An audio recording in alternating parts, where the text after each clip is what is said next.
Alright, let's rock. But you can't search the... Yeah, people are saying You've triggered my trap card, field the spells. Magical Hats. In this series, myself and 3 of the top Yu-Gi-Oh! Streamers will give their unfiltered, uncensored, and uninformed takes on some of Yu-Gi-Oh!'s most pressing issues. The catch? One of these 4 has a fake take, and it's up to the rest to find the liar. It's time to play Magical Hats. Easy clap. And welcome back to another episode of Magical Hats, the show in which the 4 of us, we just try to kill each other. It has been very antagonistic these past few weeks. Cat gonna be... Will I ever be on Magical Hats, chat? I feel like maybe. I think the answer before today was no, and now it's like, oh wow, fucking toxic, chat. I was gonna say you guys could at least go with a maybe. Yeah, I mean, okay, well, what if Coder just gets sick? Yeah, like y'all didn't even think about that. Like y'all didn't think like, okay, what if like Coder gets sick? Like, all right, this is called Cap? Maybe.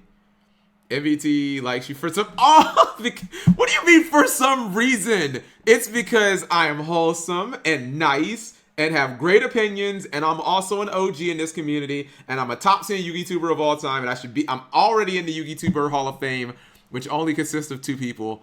And if I'm not in your top 10, then throw your top 10 list in the trash. There you go. I love Cap. Oh, I love you too, Level 1 Mage. Well, here's some of those. True. And I'm sure that this one we will all come to the same norm. Coder's still on that damn subathon? Didn't that thing start like 2 weeks? Are you telling me like he has not stopped streaming for like 2 weeks straight?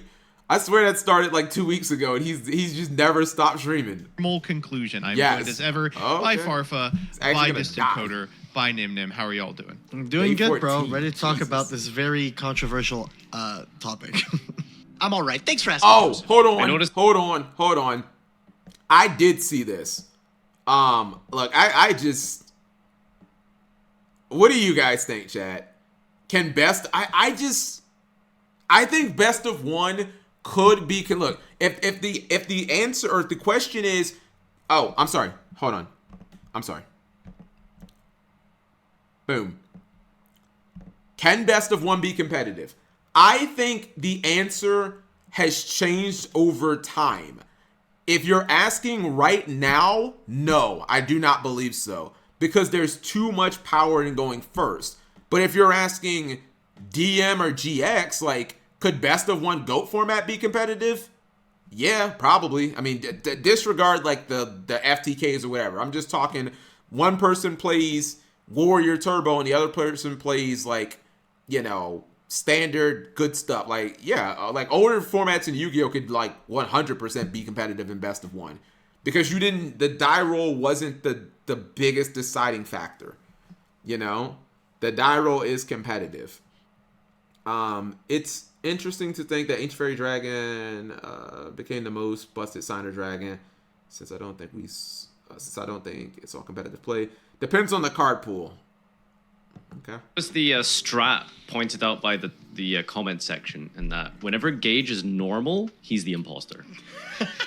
that seems to be the strat. I will say there was a comment 2 weeks ago that said this series would not work without Gage, and this is going to be put to the test right now. So today we are talking about best of one. If you're unfamiliar, most competitive Yu-Gi-Oh in America is played in a best of 3 format. After game 1, both players are allowed to sideboard cards from a list of 15, and then the loser decides if they're going first or second. But in some locations, including many OCG tournaments and importantly in Master Duel, you only play 1 game. Now, this means that there's no sideboarding, no ability to swap out cards, you won't have a deck specifically geared to your opponent's strategy, and you'll never be able to choose if you're going first or second. Today, we are asking, is that or...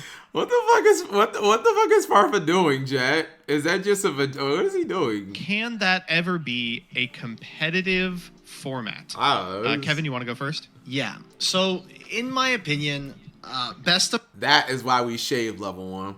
Boom, baby. Boom. No one can ever say... I told you guys, my nephew, Donathan, used to be like, hairline. So, one can't do is... that be a competitive format.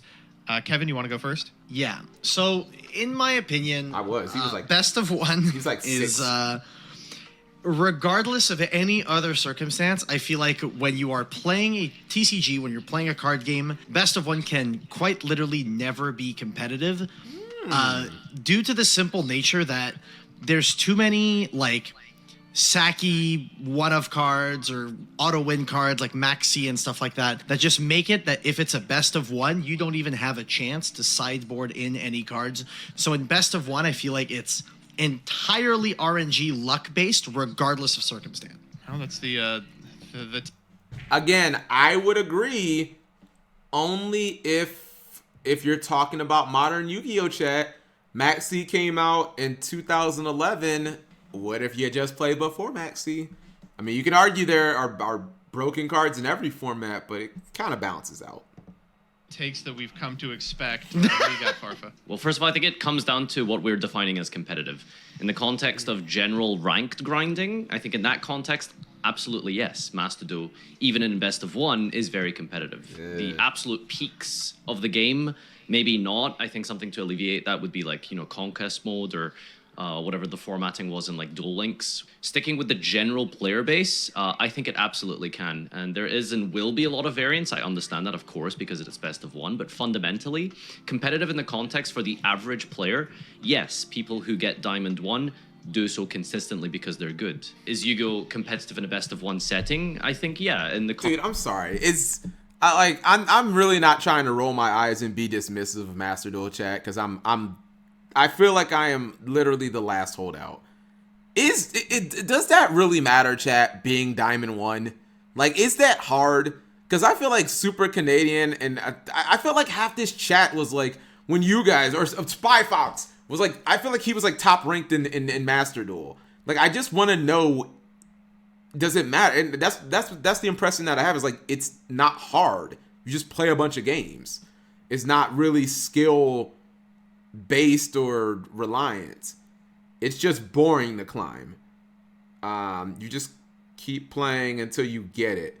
He hit plat 1 in a day. Like, as opposed to like League of Legends chat, you could play thousands of games and never hit Challenger, which is the top 200 players on each server. You can play 10,000 games and just never hit it. Like, you won't get it just because you play a bunch.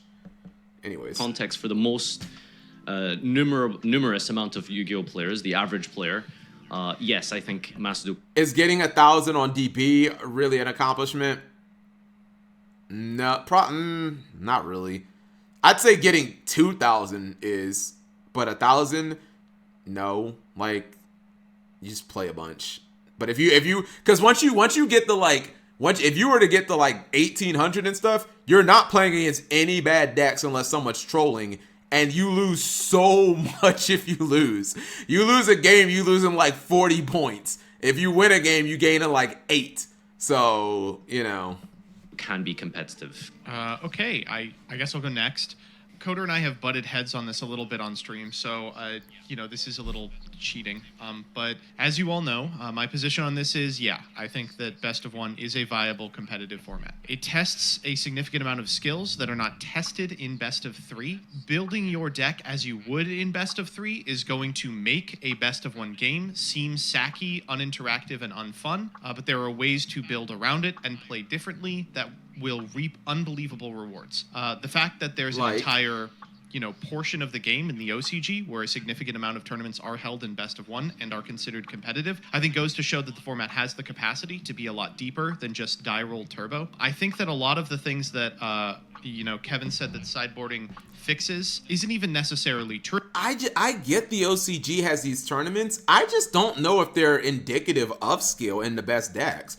I feel like at these YCS's chat and the OCG, like Osaka and stuff, I feel like the best deck don't, like, you be finding the most random shit in the top 4. You're like, oh, how did Tri Brigade top in tier format? Like, oh, because best of one. He fucking won 6 die rolls in a row. That's how.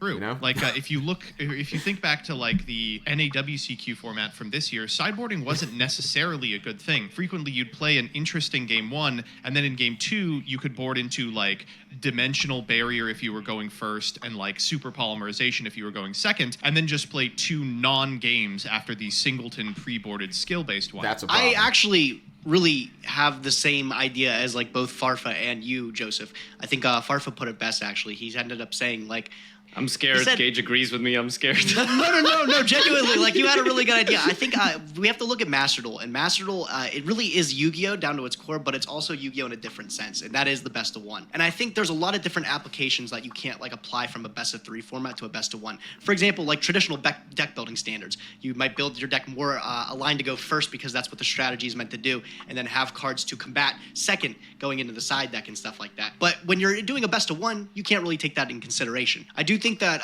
there's a lot of competitive skills to put towards a best of 1 that you maybe have to look at the game differently.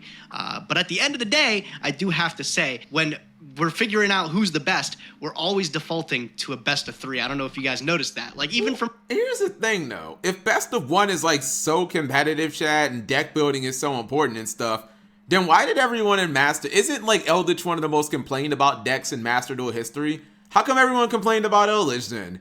How come everyone was like, skill drain bad, floodgates bad? Like, how come y'all didn't, like, play any spell and trap removal? It's like, all right, 1 option, complain. 2 option, adjust. Nah, we're just gonna keep complaining then. They'll touch... Oh, okay.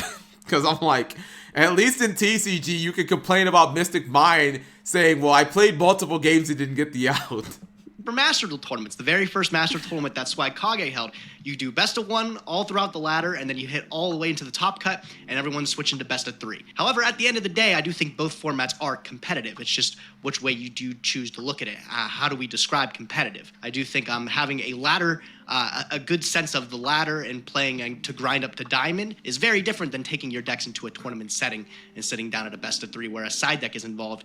That might take a little more consideration into the decks that you'll be seeing on a tournament standard. Is anybody actually completely outlandish though? I don't think anybody had a wild take. Well, No, Kevin's always I mean, on the 0-100 thing, right? Like, he Oh, always the hates something or context loves of something. the people here. I feel like I should clarify what I mean by this. To me, a format that is competitive is a format that rewards skill over anything else. Like, you look at competitive football, like the best teams with the most skillful players, for the most part, will take a W. Facts. The majority of those games aren't determined by some luck factor or something like that. Whereas in Yu-Gi-Oh, I feel like, well, in a best of 1 scenario, I feel like that aka luck bad. factor heavily outclasses the skill factor that you'll be seeing, as opposed to in a best of 3, which, as Gage specified, best of 3 is usually what we default to see was injured who is the and still more won. skillful of 2 players, because in a best of 3, skill outweighs the luck. I think all of us agree that best of 3 is going to be more skillful, right? But the question is,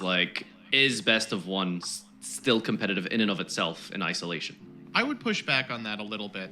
I think that the difference between a best of 1 and a best of 3 is that there is less variance in a best of 3, right? Like, it's unlikely your opponent's going to draw this big unanswerable card like Maxi 2 games out of 3. But I don't necessarily think that it's more skillful. If you include a sideboard system in a best of 3, maybe game 1 is determined by Maxi, but game 2 being determined by Dimension Barrier and game 3 being determined by the other Dimension Barrier isn't necessarily skillful. You are able to find, with more consistency, more targeted outs to your opponent's game plan. There's less variance, but it doesn't necessarily make games with more back and forth or games in which the more skilled player is rewarded. Just look at how frequently people board into floodgates in games 2 and 3 in the TCG. I've never thought of the game like that, Joseph, but that's actually very honestly true. surprisingly true, and I've never thought of it Well, like yeah, that. that's true, but I think most people I look don't at agree it... with this at all. No, and like, here's the thing. I feel like that's more of... I can't say it's completely a modern problem. Because, here's the thing, chat. Old Yu-Gi-Oh! There were floodgates, but there weren't these... What do you call cards, chat? I'm going to call them blanket cards. There were not these blanket cards like Artifact Scythe or Dimensional Barrier. You could play Vanities, or excuse me, you could play Royal Oppression, chat, in the Gladiator Beast mirror match. You know what I mean? But that thing also had to stay face up on the field, and if it got MST'd or your opponent opened Heavy Storm, it just was what it was. But there was no if I flip this D barrier over, you ain't playing Sword Soul today. You know what I mean? So, side for the side. I mean, and the thing, these lingering cards, and the thing is, they're so powerful, branded expulsion and all of this.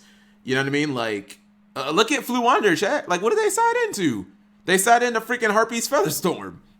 If I resolve it, yeah, you better figure out a way to not die. You know, like those cards didn't used to exist, so like you would have to side in. Go look at older decks, chat. Go look at like older decks from like 2008 and stuff. You would see people siding in like Dust Tornado, just these 1-for-1 type cards, not these blanket, oh, I have an entire effect for a turn type deals. Anyways.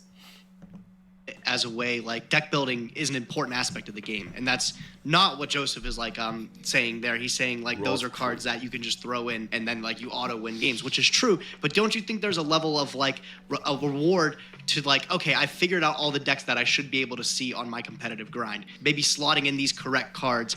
Maybe that's like a level up from somebody else. You know what I'm saying? Like there's some side deck cards even last weekend, bro, that people were like saying, like somebody told me about Magic Deflector against Kashtira, and I wouldn't have thought of that right away. And I thought about it, and it beats everything. So he had that crazy cool meta call. I'd have to and I look think that one somebody that shows up to a tournament with that idea should be rewarded on some level. You know what I'm saying? Didn't play 2016 Monarchs Cage. You know, look at all these tournaments that people are playing that are just best of one, like on Master Duel and stuff like that. You do not see the same names consistently topping every event because there's too much, like you say, variance.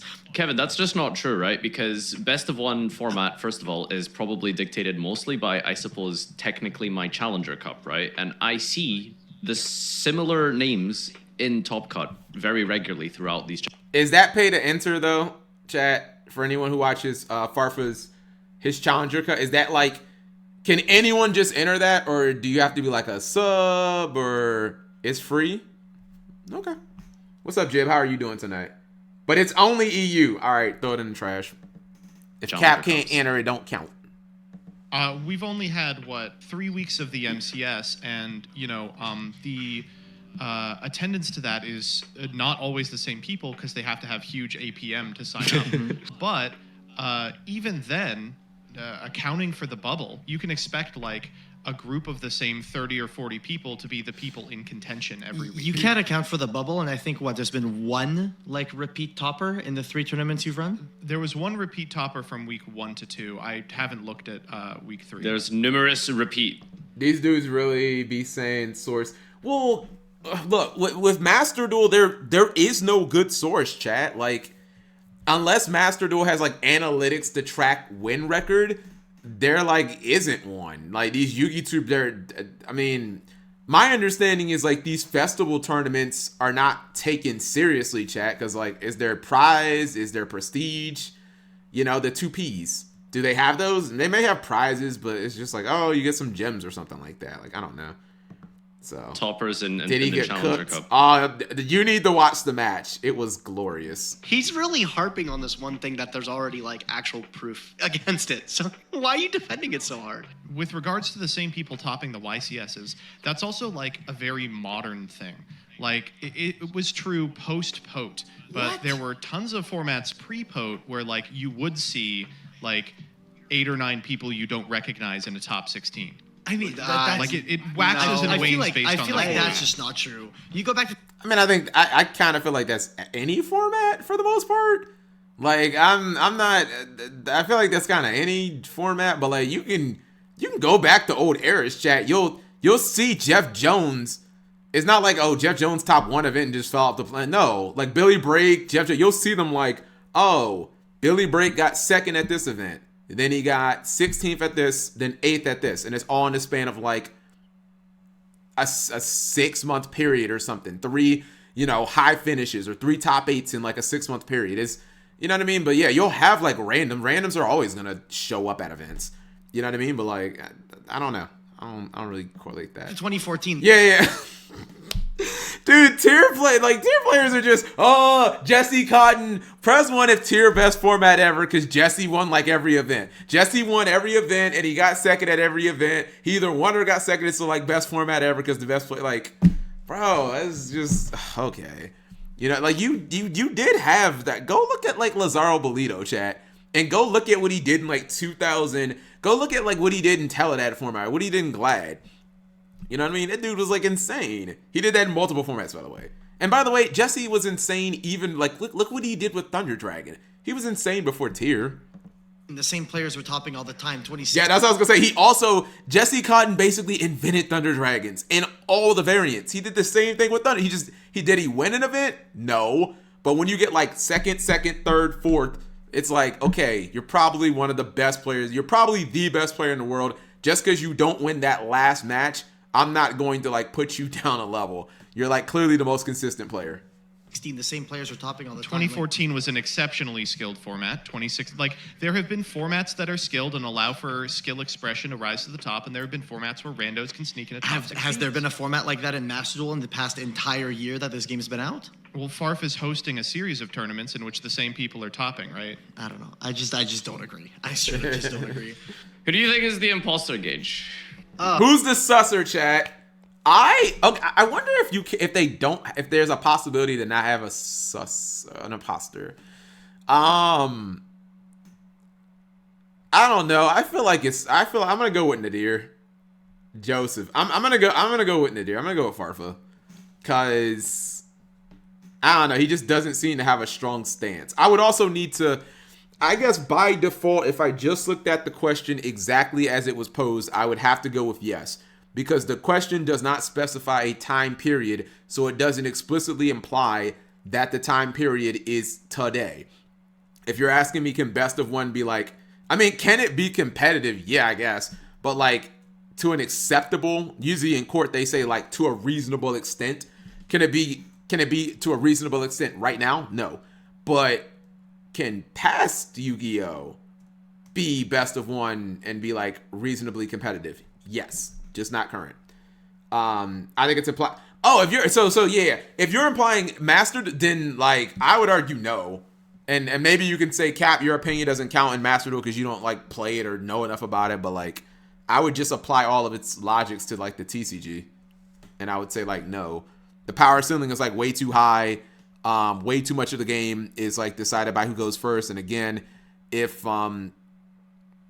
it was so skillful, like why did everyone spend 3 months complaining about like Eldritch? If you guys were so skilled and you know like, oh, Eldritch has floodgates, like just play fucking Feather Duster and back row. Oh, that's a tough one, bro. Because I really don't know. I think it would. Farfa. I kind of get a hint, even like you, Farfa. I'm gonna be honest, like Yo! I am 100% on the Farf. Yo! As I said, he is the susser. His take is a little just, I don't know. Like I'm feeling some big bullshit, Nadir. I feel like you're saying a lot of nothing, and you're not really saying anything. I think Coder is like, yeah, he's pretty definitive. You're saying a lot of like nothing, bro.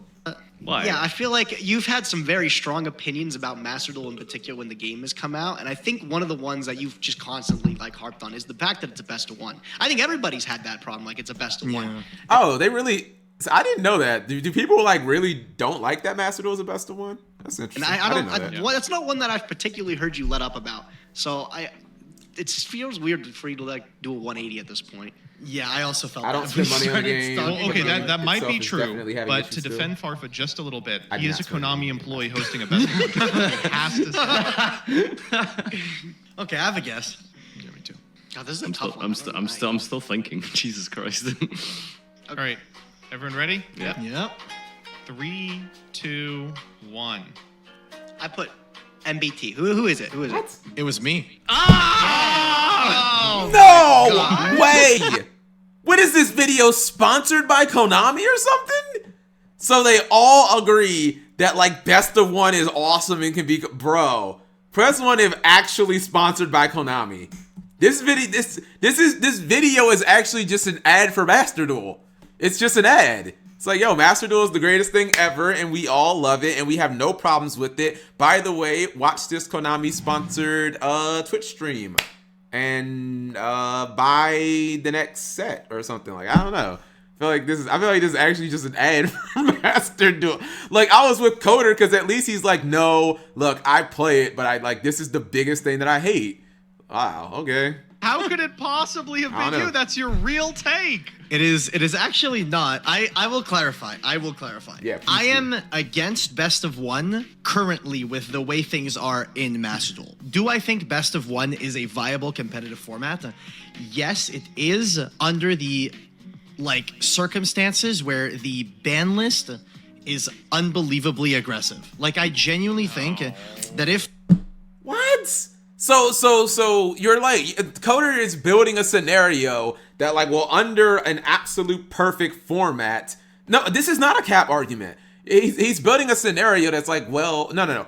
I'm saying my argument was best of one could be competitive. Forget about ban lists. I'm talking about older eras of Yu-Gi-Oh! Because what you could do was like far more limited. Yu-Gi-Oh! Is way past that, chat. You can't put the toothpaste. The ban list is not gonna put the toothpaste back in the tube. It just isn't. Look what a deck like Sprite can do. Like, unless you're just gonna ban out all the archetypes. Like, Yu-Gi-Oh! Has evolved way past that. You can just do so much that like best of one just doesn't put it back in. The question is, can it be? Okay, I mean, I'm trying to be like practical. And if you're just talking about like, well, if you build this absolutely perfect bubble that will never exist, yeah, okay. If we have a best of one format where the ban list feels tailored towards best of one, then yes, it is absolutely a competitively viable format. I think that in its current position on Master Duel anyway, like with Maxi and stuff like that, I think it's absolutely not. So currently I don't agree with best of one, but I think there is a Master. But like, describe that then. Be like, what does that even look like? I'm saying, forget about like floodgates, forget about Max C. I still think best of one would suck. Excuse me, unless you're just taking out like every Omni Negate out of the game, every single thing that can, every like continuous effect. Like, you're literally gonna have to do that. Take out any lingering effect, any it's all gonna have to be hard cards like punishment and stuff. And even still, like, nah, that might do it. That might, if you have a ban, if you had like 200 cards to the ban list.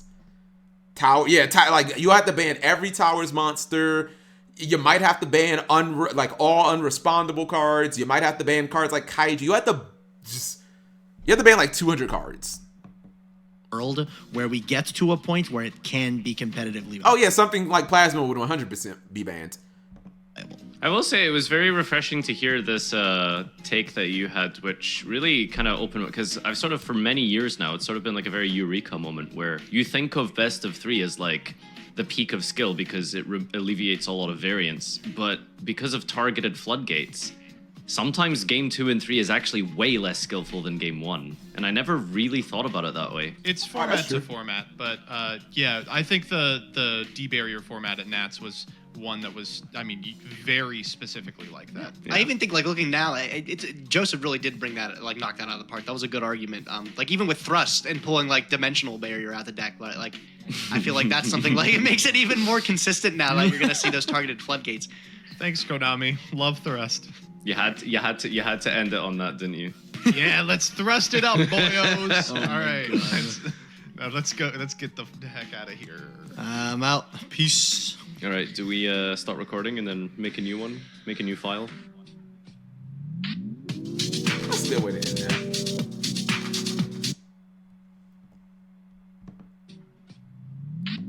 Troy says bye. Erisor is gay. Troy says bye. Erisor is gay. Interesting.